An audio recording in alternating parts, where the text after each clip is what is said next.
자, 우리가 출애굽기를 읽으면 읽을수록 그 안에 정말 놀라운 구원의 은혜가 이제 들어가 있음을 우리가 알게 되죠. 왜냐하면 6월절이라고 하는, 그러니까 10가지 어마어마한 재앙을 거쳐서 그 마지막에 이제 6월절이라는 것을 통해서 구원이 무엇인가를 깨닫게 하시고, 6월절을 통과한 은혜 가운데 무교절의 은혜를 허락하셔서 주님과 진짜 어떻게 하면 행복하게 살 수 있는지 이 거룩함의 은혜를 주님께 이제 깨닫는 거예요. 그래서 이 10가지 재앙과 유교절과 무교절을 이렇게 같이 묶어서 가는 겁니다. 자, 그러면 이번 주에 여러 가지 질문들을 많이 들었어요. 제가 이제 설교를 이렇게 하다 보니까 질문들이 막 들어와요. 그럼 목사님, 솔직히 얘기해서 너무 죄에 대해서 관대한 이야기를 하는 거 아닙니까? 그렇죠. 내가 이렇게 얘기하면, 그렇죠? 제가 여지껏 한 지금 이 설교에 대해서, 물론 지난주는 죄 짓지 말라는 얘기를 그렇게 해도 제가 지금 여러 번 들었거든요. 이번 주에 지금 질문을. 다들 하여튼 죄 짓고 살고 싶어가지고 너무 죄에 대해서 관대한 컨셉으로 지금 가는 거 아니냐. 그래서 제가 같은 얘기를 지금 반복해서 하고 있는데 아예 그렇게 어차피 궁금한 사람도 있을 것 같아서 그냥 다시 한번 짚고 넘어가는 거예요. 자, 보세요. 잘 생각해 보세요. 분명히 하나님은 어떤 하나님이시냐면 공의로우신 하나님이시고 죄를 싫어하시는 하나님, 죄를 미워하시는 하나님, 그래서 심판하시는 하나님이십니다. 이거는 변하지 않는 하나님의 어마어마한 속성이에요. 그런데 놀라운 건 뭐냐면 진짜로 그런 속성 때문에 벌하시기도 합니다. 그러면 이제 대표적인 예가 누구냐면 솔로몬입니다. 여러분, 솔로몬을 향해서 기도할 때 제가 여러 번 강조했죠. 여러분, 자녀를 위해서 기도할 때 솔로몬같이 지혜롭게 해달라는 기도하면 안 된다고요. 예, 그렇게 하면 안 돼요. 솔로몬같이 지혜로우면 다 세상 사람 되는 거예요. 예, 솔로몬처럼 지혜로우면 결국 끝이 어떻게 되는 줄 아십니까? 네, 몰렉 제사 드리는 거예요. 몰렉 제사라는 건 이게 쉽게 얘기하면 이제 어린아이를 이제 제물로 삼았다는 뜻이에요. 그러니까 자기 수 없는 자식 중에 하나 그냥 아무렇지도 않게 몰렉신한테 갖다 찔러 바친 인간이 누구냐면 솔로몬이에요. 그러니까 우리는 솔로몬 하면 돈 많이 벌고 부귀영화 갖고 있고 세상의 지혜를 다 갖고 있다고 생각하지만 성경을 읽으면 그의 끝은 어마어마하게 타락한 왕입니다. 하나님이 진짜 솔로몬에 대해서 마지막에 4번째 나타나실 때, 기억하세요? 몇 번째 나타나실 때? 4번째 나타나실 때 하나님 그를 버리십니다. 그러면 열왕기상을 보면 이렇게 나와 있어요. 여호와께서 솔로몬에게 말씀하실 때 내게 이러한 일이 있었고, 가로 열건 제가 넣은 거예요. 엄청난 우상 숭배를 너 했잖아. 내가 내 언약과 내가 내게 명령한 법도를 지키지 않았어. 그러니 내가 반드시 이 나라를 내게서 뺏어서 내 신하에게 줄 거야 라고 하나님이 완전히 패위 선언하시면서 너는 더 이상 왕으로서 끝이야. 그렇게만 말씀하신 게 아니라 진짜 바로 연결해서 14절을 보면 이렇게 써 있습니다. 여호와께서 에돔이라는 나라를 일으켜서 하닷을 세워서 솔로몬의 대적이 되게 하셨습니다. 여러분, 이거 놀라운 거 아세요? 솔로몬이 결혼을 몇 번밖에 안 했습니까? 예, 딱 1000번입니다. 1000번. 예, 3000은 3000 궁녀였고요. 딱 몇 번밖에 안 했냐면 1000번밖에 안 했어요. 그러니까 괜찮죠? 예, 괜찮죠? 예. 아, 인생이 힘들었겠죠. 1000번, 한 번 결혼하는 것도 힘든데 1000명하고 결혼해야 되니까 제가 성경 공부 때는 계산을 해드렸지만 한 달에 몇 명하고만 하면 되냐면 2.5명하고만 하면 돼요. 한 달에 2.5명, 예, 일평생 한 명 말고, 예, 다음 주는 누구랑 하죠? 예, 저요, 막 줄 쫙 서갖고 결혼하고 계속 결혼을 찍어내야지 이렇게 할 수 있거든요. 이렇게 살았던 이유가 있어요. 결혼을 1000번 한 이유. 뭐냐 하면 주변 동맹국하고 전부 다 혈연 관계를 맺어서 이 나라가 안전하기를 원했던 전부 다 혈연 관계였습니다. 그런데 그게 누가 깨시는 거예요? 내가 아무리 1000명하고 결혼해도 하나님이 일으키시면 끝나는 거예요. 그래서 완전히 공의로우신 하나님께서 죄 가운데 거하는 솔로몬을 어마어마한 심판으로 그가 무너지게 만드십니다. 자, 그러면 하나님은 이렇게 심판하신 하나님이지만 그 이면에 제가 아까 강조했던 게 있죠. 몇 번째 나타나셨다고요? 4번째 나타나셨다고요. 그럼 이 3번은 무엇입니까? 하나님의 완전한 사랑, 하나님이 품어주시는 사랑, 하나님의 사랑 가운데로 완전히 거하면서 하나님이 계속 품어주시는 하나님의 사랑이 끊임없이 있었다는 거예요. 세대에서 로마서에서는 이렇게 이야기합니다. 로마서에서는, 자, 같이 한번 읽을까요? 시작. 그가 바라는 것은 피조물도 썩어짐의 종로로 탄 데서 어떻게 돼요? 해방되어서 하나님의 자녀의 영광의 자유에 이르는 것이다. 예수님이 우리에게 하신 그 십자가의 사건이 뭘 의미하는 거예요? 완전히 세상 속에서 썩어진 종로로 탄 데를 해방시켜가지고 우리를 어떤 자유로, 하나님의 자녀의 영광의 자유를 이루도록 우리의 존재 자체를 바꾸셨다는 거예요. 그러니까 이게 하나님의 놀라운 은혜의 복음이라고요. 자, 그러면 어린이들이 아주 좋아했던, 이제 너네도 어릴 때 봤던 영화 중에 제일 유명한 영화가 있습니다. 저희 애들도 최근에 한참 빠져갖고 그거 막 영화 보고 그랬거든요. 그게 바로 뭐냐면 해리포터. 해리포터에 보면 아주 유명한 캐릭터가 하나 나옵니다. 집도깨비 도비죠. 도비 기억하십니까? 예, 도비. 예, 도비가 해리포터에 등장할 때 다 충격받았습니다. 왜냐하면 너무 해리를 괴롭히는 난 악당인 줄 알았거든요. 근데 이 도비가 막 편지 뺏고, 영화 안 보신 분들은 어차피 앞으로도 안 보실 거니까 괜찮고, 보신 분들은 머리 기억이 나니까 괜찮은 거예요. 그렇죠? 편지를 막 뺏고 막 요술 막 딱 한번 막 뻑짝하면 막 없어지고 막 집안을 난리를 치고 막 온갖 이상한 짓을 막 해요. 막 괴롭힙니다. 그런데 이 집도깨비의 특징이 있어요. 그게 뭐냐면 자신의 주인에게 절대 충성입니다. 그래서 주인이 노비처럼 부리는 거예요. 그럼 막 발로 차고 막 욕하고 그러면 앞에서는 네 주님 하면서 막 주인님 하면서 막 해요. 그러면서 뒤로 뭐 하는 줄 아세요? 뒷담. 그렇지. 어린이 용이니까 뒷담화였어요. 아마 이게 성인용으로 제작됐으면 쌍욕이 나왔을 거예요. 막 하다가 주인이 막 들으라고 막 일부러 해요. 막 합니다. 그럼 뒤에서 너 지금 뭐라 그랬어? 아닙니다. 막 이렇게 해요. 막 온갖 이렇게 하다가 결국은 누가 구해주냐면 해리가 아무리 나를 괴롭혀도 정말 인격적인 대상으로 도비를 대해줍니다.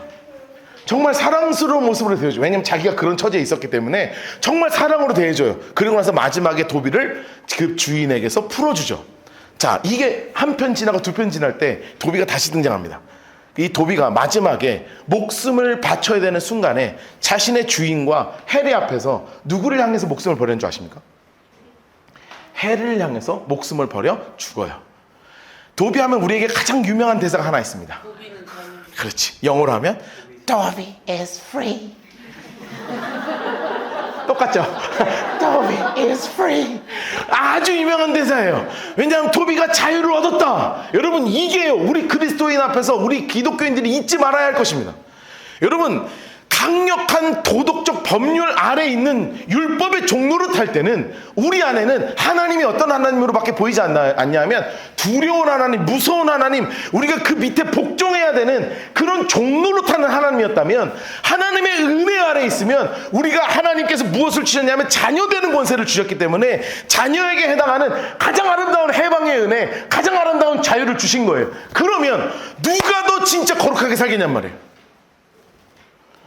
율법 가운데서 나를 정말 얽매이는 하나님, 그 두려운 하나님 앞에서는 정말 뒤로 엉뚱한 짓을 하면서 겉으로는 아주 하는 그런 도비 같은 삶을 살 수밖에 없지만, 나를 완전히 자유하게 하신 그 하나님의 사랑을 깨달으면, 하나님 사랑해서 하나님 너무 좋아서 어떻게 내가 하나님 앞에 죄를 져요? 하나님 나 너무나 사랑하시는데 그 하나님의 사랑 앞에서 내가 어떻게 죄를 지어요? 여러분, 이 경지로 가는 거예요. 여러분, 로마서를 읽고 사도행 그 수없는 신약의 성경을 읽을 때 다 같은 맥락에서 복음이 선포돼요. 로마서 말씀 같이 한번 읽어볼까요? 로마서 6장 15절 말씀입니다. 우리 같이 한번 읽어보죠. 시작. 그런즉 어찌하리요? 우리가 법 아래 있지 아니하고 은혜 아래 있으니 죄를 지으리요? 그럴 수 없느니라. 여러분, 우리가 죄 지을 수 있어요, 없어요? 있죠.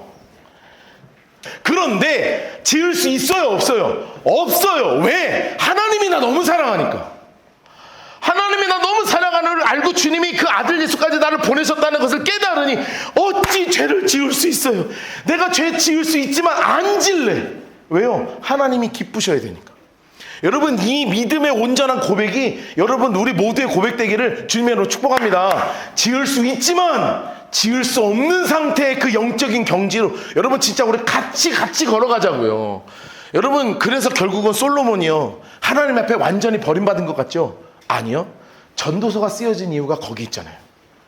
솔로몬이 자신의 그 옥탑방에서, 자신의 그 펜트하우스에서 온갖 우상 숭배가 행해지는 예루살렘을 바라보면서 눈물을 뚝뚝 흘리면서 하나님 앞에 회개하는 마음으로 쓴 책이 바로 전도서가 되는 거예요. 왜요? 그렇게 해야 하나님의 사랑을 깨닫고 나니까 더 이상 견딜 수 없는 하나님의 사랑과 은혜를 느끼고 모든 것을 집어 던지고 하나님은 심판의 하나님이야 라고 고백할 수밖에 없었던 거죠. 자, 그러면 이것이 우리가 얻은 은혜라면 사단의 입장에서 한번 생각해 볼까요? 사단 열받아요, 안 받아요? 황당하고 당황스럽고 열받죠. 왜요? 내가 그렇게 내 아래로 속박시켜 놓고 막 세상 좋은 단물 다 먹여놓고요, 얼마나 좋아. 그런데 얘가 예수 믿는다 그러고 6월절의 은혜를 넘어가더니, 무교절을 넘어가더니 진짜 광야로 넘어왔어요. 그러니 얼마나 좋습니까? 아니, 얼마나 당황스럽습니까? 우리 입장에서 너무 좋으니까. 그러니 사탄도요, 정말 최선을 다해서 우리를 다시 막으려고 한다고요. 우리 지도 한번 볼까요? 자, 저기 지도 한번 보여드릴게요.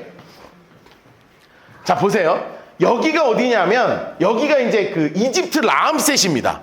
여기서 이제 출애굽하라는 거예요. 그리고 도착지가 어디냐면, 여기에 사해바다, 여기 위가 예루살렘이거든요.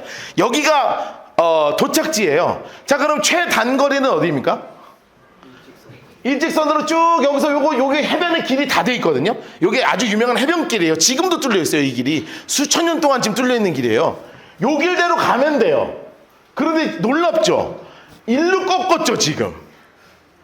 여러분 어디로 가야 되는데? 일로 가야 되는데 여기서 여기까지 41이면 갑니다. 걸어서. 지금 여러분이 걷기 시작해도 한 달이면 가요. 여기 차 타고는 몇 시간 안 걸리고요. 그러니까 여기서 근데 일로 가야 되는데 갑자기 어디로 꺾냐면 일로 꺾는 거예요. 이거 하나님의 은혜와 계획이 다 있거든요. 그래서 바히롯이라는 여기가 바로 홍해입니다. 여기로 도착했어요. 이 소식을 누가 들었냐면 바로가 들은 거예요. 파라오가.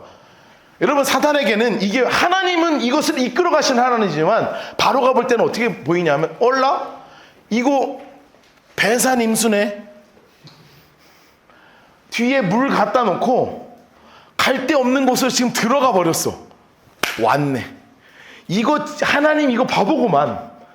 뭐 끔에 가더니 결국 데리고 가는 게 구름기둥 불기둥으로 끌고 가더니 결국 바다 앞으로 가는구만. 죽었어 하고 즉각적으로 움직입니다. 여러분 굉장히 강력했다는 걸 보셔야 돼요. 바로가 이스라엘 자손에 대해 말하기를 그들이 그 땅을 멀리 떠나더니 어디에 갇힌 바 되었더라? 광야에 갇혔구나 이놈들아. 요놈들 됐다 요놈들. 야 출발 해서 아주 그냥 전력적으로 움직이기 시작합니다. 바로가 그의 병거를 갖추고 그의 백성을 데리고 나가는데요. 정말 재밌는 말이 써있어요. 어떤 말이 써있냐면 그냥 군대를 일으킨 게 아니에요. 선발된 병거 600대예요. 무슨 병거 600대요? 선발된 병거 600대. 제일 센 놈들, 제일 빠른 애들, 당장 추격할 수 있는 특공대 딱 이렇게 갖고 600명 출발! 시키고 뒤에는 최대의 모든 병거들을, 여러분 육군 출근하지 않았어요. 걸어가는 애들 한 명도 안 썼습니다. 전부 다 말 타고 마차 타고 전부 다 뛰어가기 시작하는 거예요. 여러분 이 상황을 보면 사탄이요 놀랍게도 최선을 다한다는 것을 보여주고 있는 거예요. 여러분 기억하세요. 우리도 하나님도 최선을 다하시지만 놀라운 건 사탄도 최선을 다합니다. 어떻게 해서든 하나님의 사람들의 시선을, 어떻게 해서든 하나님의 사람들의 귀를, 어떻게 해서든 이 사람들의 마음을 빼앗기 위해서 최선을 다한다는 거예요. 여러분 지난주에 이제 친구 목사가 저는 이제 친한 친구가 가깝게 몇 명 없거든요. 여러분 제가 생각보다 약간 아싸여가지고요. 제가 친구가 잘 없는 그런 외로운 사람이에요. 그런데 저는 친구가 많이 필요 없어요. 그냥 한두 명만 있으면 되는데 한 명 있는 친구가 있어요. 인천에 살거든요. 근데 이 목사 친구인데 전화를 우린 둘은 잘 안 해요. 왜냐면 사람만 있으면 되잖아요. 그냥 생사의 유무만 확인하면 되니까 전화를 잘 할 일이 없어요. 근데 얘가 웬일로 전화를 한 거예요. 감동을 받았잖아요. 야, 얘가 웬일로 전화를 하냐? 그래서 전화를 받았어요. 그래서 제가 또 뭐라 그러냐, 그래. 무슨 일이야? 그랬더니 이 친구가 뭐라 그러냐면, 야, 노아야, 내가 우리 교회, 자기들 교회 청년들하고 문화에 대해서 좀, 세미나를 한다고 얘기를 해놨는데, 혹시 너 만들어 놓은 자료 없냐? 그러더라고요. 하여튼 뭔가, 그렇지. 얘가 나한테 전화할 때 그렇게 순수하지 않을 줄 저는 알았습니다. 지가 필요할 때나 전화하지. 언제 안부를 물은 적 있어야지. 그런데 생각해보니까 이게 옛날 자료밖에 없는 거예요. 그 제가 이런저런 얘기를 막 대화를 나누기 시작했어요. 그런데 대화를 나누면서 제가 이번 주 설교를 준비하면서 대화를 나누면서 갑갑해지더라고요. 사단이 얼마나 최선을 다하는지가 대화를 하는데 보이는 거예요. 여러분 예전에는 가장 크게 뭘로 공격했었냐면 물질적 영역으로 주로 공격했습니다. 자, 그게 얘기가 뭐예요? 주로 이제 도박, 폭력, 술, 담배 이런 걸로 사람들을, 기독교인들을 막 공격했어요. 그래서 예전에 혹시 그런 거 기억하십니까? 지금 이제 윗세대, 지금 이제 저보다 윗세대 어르신들, 신앙생활 하신 분들은 어떤 싸움을 해야 되냐면, 어떤 직장에 가, 나는 그리스도인이야. 그런데 회식 자리가 벌어졌어. 그럼 어떻게 했는 줄 알아요? 저는 그리스도인입니다 하고 술을 머리에 부었어요. 그리고 무릎 딱 꿇는 거야. 저는 그리스도인이라 먹지 않습니다. 그러면 그래? 또 따라줘. 그럼 머리에 부어. 그럼 저놈은 미친놈이야. 이러면서 안 먹여야 돼. 그렇게 싸웠어요. 싸웠어요. 그리고 또 뭐 갖고 싸워야 되냐면 제사 문제가 그렇게 싸웠습니다. 집에서 제사를 드리냐 안 드리냐, 절을 하냐 안 하냐 막 난리가 나요. 집안에서 절 안 하고 제사 안 드리면 너네 유산 안 줘. 뭐 주니 안 주니, 뭐 제사 주는 사람한테 나는 유산을 남길 것이야. 그럼 막 이거 갖고 막 싸우고 상 뒤집고 막 난리 났어요. 기독교인들 가운데. 이게요, 순전히 물질적 영역이었습니다. 대부분 한국 기독교 초기는 다 물질적 영역 갖고 그랬어요. 그래서 사실은 간증도 많았어요. 왜냐하면 막 술 먹고 담배 피다가 무슨 일이 벌어지냐면 하나님의 은혜를 막 어디 가서 집회 갔는데 막 하나님이 성령이 내 가슴을 뜨겁게 하셔서 담배를 피는데 역해 하고 막 끊었어. 막 어디 갔는데 술을 먹었더니 한 번도 느껴보지 못한 그 쓴맛이 막 확 올라오면서 도저히 못 먹겠어. 막 술을 못 먹게 됐습니다. 할렐루야, 막 주님이 나를 지키셨습니다. 막 박수 치고 막 간증하고 막 이런 게 많았습니다. 진짜 많았어요. 그런데요, 이게 영역이 바뀌기 시작하는 거예요. 그래서 예전에는 문화의 영역에서 하나 치면 딱 뭐만 하면 되는 줄 아세요? 예전에 혹시 기억하실 거예요. 어른들이 기억하실 거예요. 뭐냐면 뉴에이지라는 말이 아주 유행했었어요. 막 그 자연의 소리, 막 우주와 내가 하나 되고, 그래서 막 빨간 마이크 든 그 뭐 강의하시는 분 있어요. 혹시 옛날에 그 막 교회에서 비도 틀어주고 그랬어. 막 뉴에이지는 문화를 조심하십시오. 막 이런 거 막 비도 같이 보고 막 그랬거든요. 그런데 이제는 그런 문화가 아니야. 그놈의 사과 모양 있는 그놈의 회사 하나 때문에 그냥 앙 물어놓은 그놈 있잖아요. 저도 이제 그 잘 쓰고 있습니다만, 저도 잘 쓰고 있습니다. 그 인간이 아이폰 이거 딱 이제 꺼내는 그 순간 세계의 흐름이 바뀌기 시작했잖아요. 바뀌기 시작했어요. 완전히 바뀌었어요. 문화의 혁명 자체가 완전히 흐름이 바뀌기 시작했어요. 그래서 모든 것이 다 괜찮은 시대가 되어버렸어요. 모든 게 다 괜찮은 시대가 되어버렸어요. 여러분, 동성애 문제도요. 예전에는 TV에서 뭐 연예인 하나가 나와서 나는 동성애자입니다 막 커밍아웃 하면 여기도 커밍아웃 한다고 저기도 커밍아웃, 뉴스에서 대서특필하고 난리도 아니었어요. 근데 지금 그런 거 가지고 대서특필 하는 사람 봤어요? 없어요. 여러분, 그거 아셔야 돼요. 최근에 독일에서 무슨 법이 발의됐는 줄 아십니까? 통과됐어요. 마약법 아니야. 동성애 관련해서. 동성애가 아니라 성에 관련돼서요. 실제로 지난주 뉴스연가 그랬을 거예요. 뭐냐면 만 14세, 독일인 만 14세 이상은 성적 자기결정권을 법원에서 평가받지 않고 등기소에 가서 등기만 하면 끝나요. 그러니까 여기 만 14세 손 들어보세요. 만 14세. 자, 제 나이가 되면 결정할 수 있어요. 동사무소 가서 저는 여자입니다 하면 여자가 돼요. 얘는 응 할 거 아니야. 진짜로 지금 법이 통과됐어요. 그리고 뭐가 두 가지가 더 있습니다. 저는 무성입니다. 이게 돼요. 너는 남자야 여자야? 저는 성이 없는데요. 오케이, 그럼 너는 무성이 되는 거야. 그리고 또 뭐가 있냐면 중성이 있어요. 저는 남자도 되고 여자도 돼요. 그럼 넌 남자도 되고 여자도 되는 거야. 그러니까 남자도 있고 여자도 있고 남자 여자 아닌 애도 있고 남자 여자인 애도 있어요. 이거를 법적으로 받지 않아도 등기소 가서 동사무소에 가서 적어내면 1년의 유예 기간을 거쳐서 이 사람에게 성별이 그렇게 부여가 됩니다. 여러분, 이제 완전 신고제로 바뀌었어요. 그런데 이게 이런 식으로 작아 보이지만 이게 무지막지한 영향력으로 사회 전체 법을 바꾸는 시대가 돼버렸거든요. 그러면서 무슨 일이 벌어지냐면, 처음에 유튜브 같은 것이 막 코로나 때문에 막 올라올 때 애들이 뭘 보기 시작했어요? 먹방을 보기 시작하잖아요. 뭐 그런 거 보면 환장합니다. 진짜 재밌긴 재밌어요. 저걸 어떻게 먹지? 하는 걸 다 먹어요. 그거를. 그 좀 이따가 뭐가 막 1000만 막 2000만 막 1억 배 올라가기 시작하냐면 ASMR입니다. 입만 딱 보여주고요. 입만 립스틱 딱 칠해갖고 입만 딱 보여주고 여기서 막 아따딱 아따딱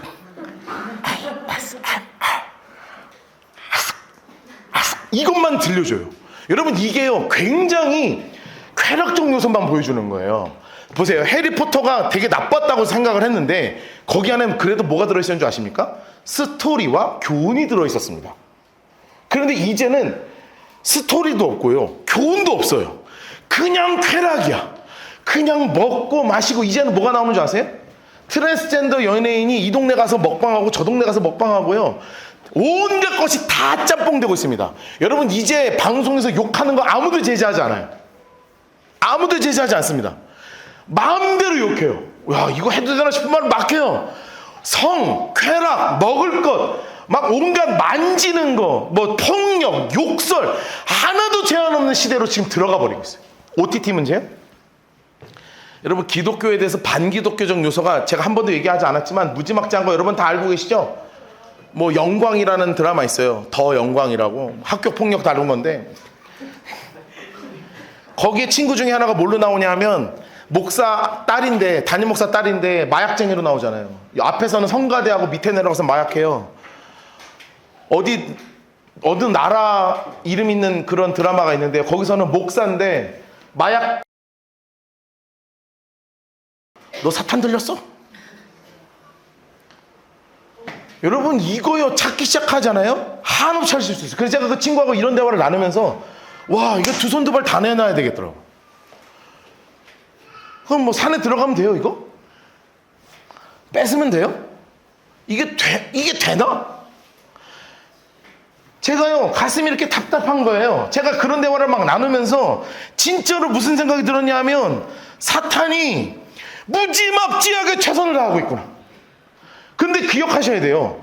옛날에도 최선을 다했어요. 그거 진짜 어려운 문제였어요. 지금도 여전히 어려운 문제예요.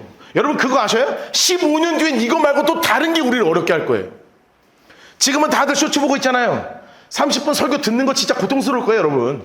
제가 1분만 하고 좀 이따가 1분 하고 좀 이따가 다른 사람 나와서 1분 설교하고 좀 이따가 다른 사람 나와서 1분 설교하면 여러분 다 신나게 들을 거야. 막 올리면서 갑자기 옷 바꿔 입고 막 배경 바뀌고 그러면 막 설교 막 바뀌잖아요. 1분만 딱 막 제가 얘기하다가 원우 나와가지고 배경 바뀌고 막 얘기하다가 나와서 배경 바뀌다가 갑자기 막 찬양하다가 1분 끝나고 막 앞에서 막 춤추다가 이러면 얼마나 재밌겠어 예배가.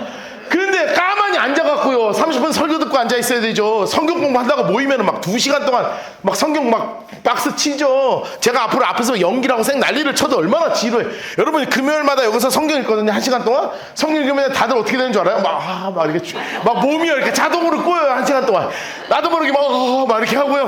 막 뒷목을 치고 막 난리가 납니다. 왜냐하면 1시간 동안 가만히 앉아서 하나님의 말씀을 익숙하게 읽을 수가 없는 시대가 돼버리고 있다는 거예요.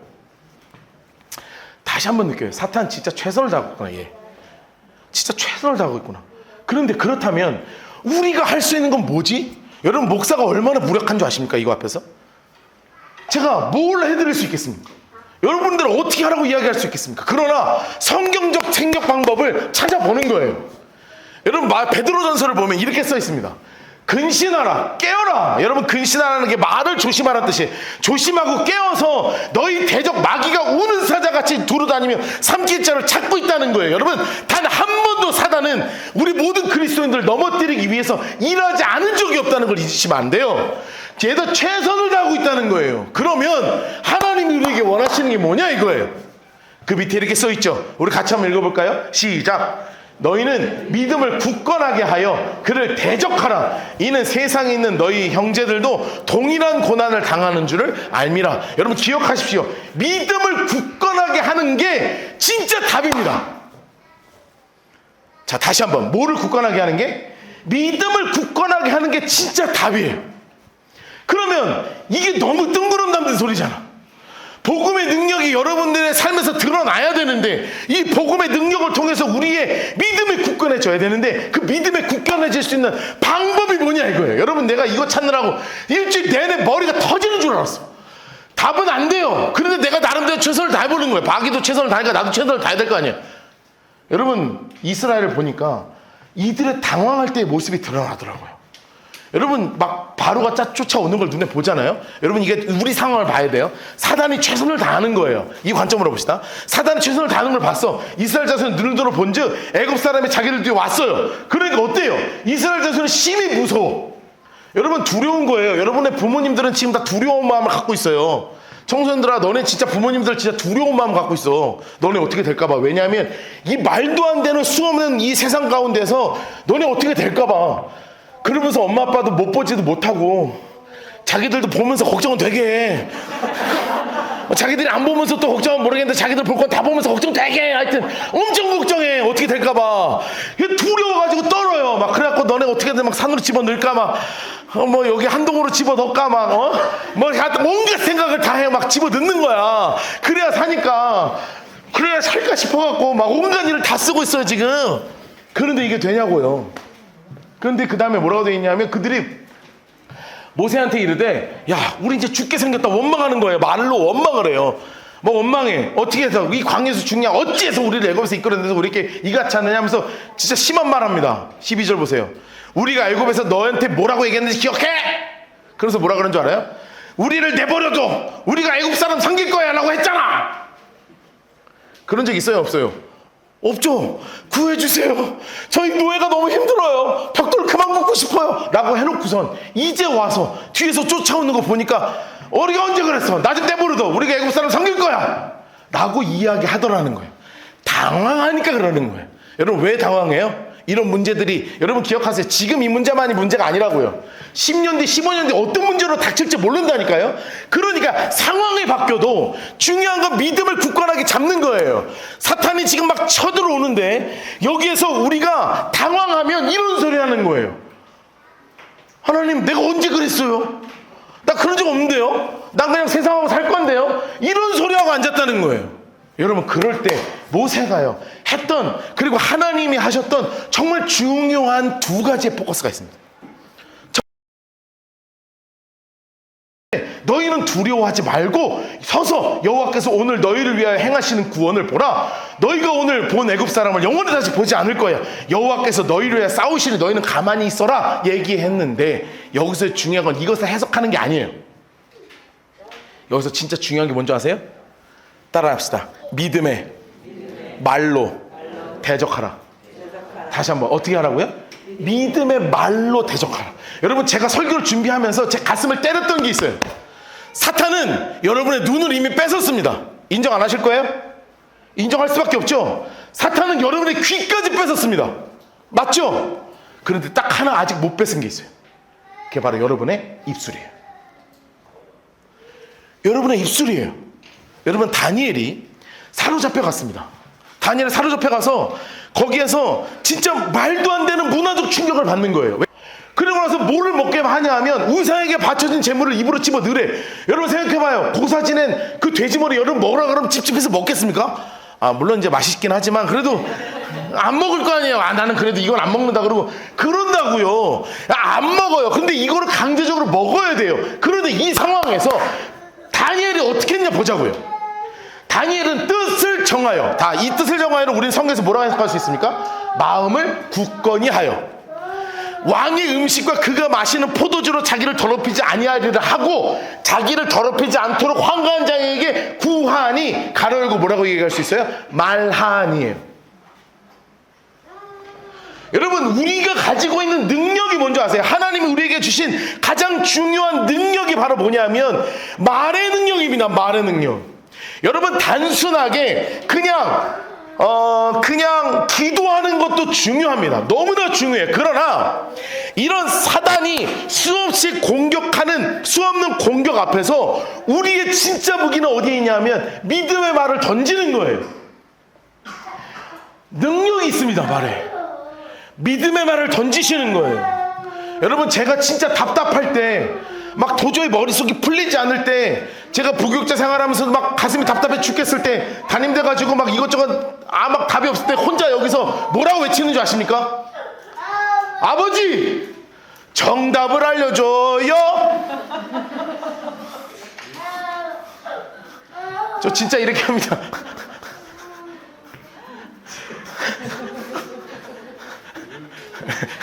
네, 송민호의 겁이라고요. 아버지 정답을 알려줘요. 이렇게 진짜 해요. 여러분 혼자 저 이랬을 때 저 혼자 답답하면 여기서 있으면 저 혼자 이러고 있는 걸 들으실 거예요. 여러분 그거 기억하셔야 돼요. 제가 일부러 말을 집어 던지는 거예요. 여러분 유튜브 보다가 막 이상한 게 나와요. 답답한 게 나와요. 그러면 이야기하는 거예요. 화면 보면서 아니야 멈춰 하고 쏙 닫아요. 말하지 않잖아요. 어떻게 되는 줄 아십니까? 뒤돌아가서 다른 영상 찾습니다. 뒤돌아가서 다른 영상 찾아요. 여러분 만약에 반기독교적인 요소가 막 나와서 막 야 이거 왜 이렇게까지 표현하지 할 때 강력하게 선포하세요. 야 이 더러운 사단아 이거 아니야 하고 멈추라고요. 여러분 이런 영상물만 중요한 게 아니에요. 여러분 경제적인 문제가 막 찾아와요. 그럼 말로 선포하세요. 하나님 당신이 내 물질의 주인자임을 믿습니다. 하나님 풀어주세요 하고 입으로 고백하시라고요. 우리의 무기가 뭐라고요? 말이라고요. 말. 여러분, 관계가 끊어집니까? 부모님과의 관계, 부부간의 관계, 그리고 내 세상 살에서 주변 가운데 무슨 관계에 문제가 생깁니까? 선포하자고요. 하나님 풀어주십시오. 막 게임을 하는데 막 답답해. 멈출 수가 없어. 막 견딜 수가 없어. 이거 막 멈춰야 되는데 막 멈출 수가 없어. 말하라고요. 막판! 선포하라고요. 여러분, 이거 진짜 능력 있습니다. 여러분, 제가요 괜히 그거 하는 거 아니에요. 아버지 정답을 알려줘요 라고 할 때요 정말 하나님께 지금 구하는 거예요. 입술로 선포하는 거예요. 하나님이 나의 정답이십니다. 하나님이 나의 정답이십니다. 여러분, 멈출 수 없는 그 순간이 오면 말로 선포하시라고요. 여러분, 입술에 능력이 있습니다. 단 엄마 아빠가 나를 괴롭힌다고 해서 엄마를 바라보며 아버지 멈춰 하면 이제 한 대 더 맞는 거니까 그거는 안 되지만, 그러나 하나님 앞에 풀리지 않는 영적인 공격이 찾아올 때 여러분의 입술의 능력을 선포하는 여러분 되시기를 주님으로 축복합니다. 여러분, 그러면 그 말의 능력을 하나님이 가만히 놔두시겠냔 말이에요. 하나님께서 모세가 선포했습니다. 너네는 가만히 서서 하나님이 하시는 걸 봐라. 입술로 선포해놓고 하나님께 찾아가는 거예요. 그랬더니 하나님 뭐라고 하셨는 줄 알아요? 이렇게 말씀하십니다. 여호와께서 모세에게 이르시되 야, 너 어찌하여 내게 부르짖기만 해? 이스라엘 자손에게 명령해서 앞으로 나아가. 지팡이 들고 손을 바다 위에 내밀어 그것을 갈라지게 해. 이스라엘 자손이 바다 가운데 마른 땅으로 행할 거야. 여러분, 모세가 제일 답답했습니다. 앞에는 홍해로 막혀 있고요, 저 뒤에서는 애국 군대 쫓아오고 있고요, 나랑 같이 간 그 수십만의 사람은 내가 언제 내보내달라고 이야기하냐면서 정말로 힘들게 모세를 고통스럽게 했다고요. 그런데 그 모세에게 하나님이 하신 게 뭔지 알아요? 너 입으로 선포했지, 너 말로 선포했지, 오케이, 그 말 내가 책임진다. 너 앞에 있는 홍해 내가 열어줘. 여러분, 사탄의 최선은 뭔지 아세요? 그깟 600개 병거 갖고 쫓아오는 게 최선입니다.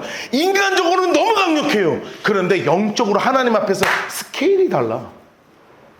하나님은 어떻게 하시는 분? 앞에 있는 홍해를 갈라버려요. 여러분 앞에 있는 수없는 문제들이 있고요, 문화적으로 나를 공격하는 수없는 것들이 있어요. 자꾸 도망가고 하는 게 아니에요. 우리 그리스도인들은 문제 앞에서 믿음으로 말로 선포하는 사람이라고요. 그러면 그 막혀있는 것 같은 모든 문제들을 향해서 하나님께서 놀라운 역사를 하시는 거예요. 여러분, 우리가 홍해하면 가지고 있는 이미지가 있어요. 하여튼 영화가 우리를 다 배려나갔고 어떻게 해놓냐면 모세가 지팡이를 쫙 들어. 그럼 여기가 어떻게 돼요? 갑자기 쫙 갈라. 뻥이야. 하나님 그렇게 하신 적이 없어요. 언제 갑자기 막 사람들이 우와 막 한 적이 없다니까. 이렇게 써 있잖아요. 이스라엘 진 앞에, 이건 되게 중요한 얘기예요. 이거 하나님이 저 뒤로 옮기셨다는 거. 자, 그리고 두 손을 내밀매 같이 읽을게요. 노란색 시작. 여호와께서 큰 동풍이 밤새도록 바닷물을 물러가게 하시니 물이 갈라져 바다가 마른 땅이 됐어요. 여러분, 포인트가 갑자기, 여러분 그 모세 이런 이집트의 왕자 이런 영화 보면요, 갑자기 막 아니라고요. 어떻게 돼 있어요? 밤새 동풍이 불어서 밤새. 여러분, 이게 더 큰 은혜인 거 아세요? 왜요? 일평생 내가 싸워가는 이 현장 가운데 하나님이 어떤 은혜를 베푸신다는 거예요? 동풍의 은혜를 베푸신다는 거예요. 60만이 갈 수 있는 어마어마한 길을 바다를 가르시면서 벽이 되고 땅이 완전히 마를 때까지 완전히 평지로 하나님의 만드시는 은혜를 만나게 된다는 거예요. 언제? 우리가 입술로 선포할 때. 하나님이 나머지는 책임지신다는 거예요. 여러분, 사탄은 이미 여러분의 눈도 빼앗고 귀도 빼앗았어요. 그러면 우리의 무기가 뭐라고요? 입술의 선포라고요. 여러분, 이번 한 주간 내내 여러분 머릿속에 기억하세요. 일평생 기억하세요. 그리고 진짜 말하세요. 그리고 승리하시라고. 맨날 더러운 사단에게 쫓겨서 져서 하나님 원망하면서 사는 그 정도 신앙으로 살지 말고 일평생의 영적인 싸움에서 입술로 선포하며 이기며 나아가는 여러분 모두가 되시기를 주님의 이름으로 축복합니다. 우리 함께 기도하며 나가도록 하죠.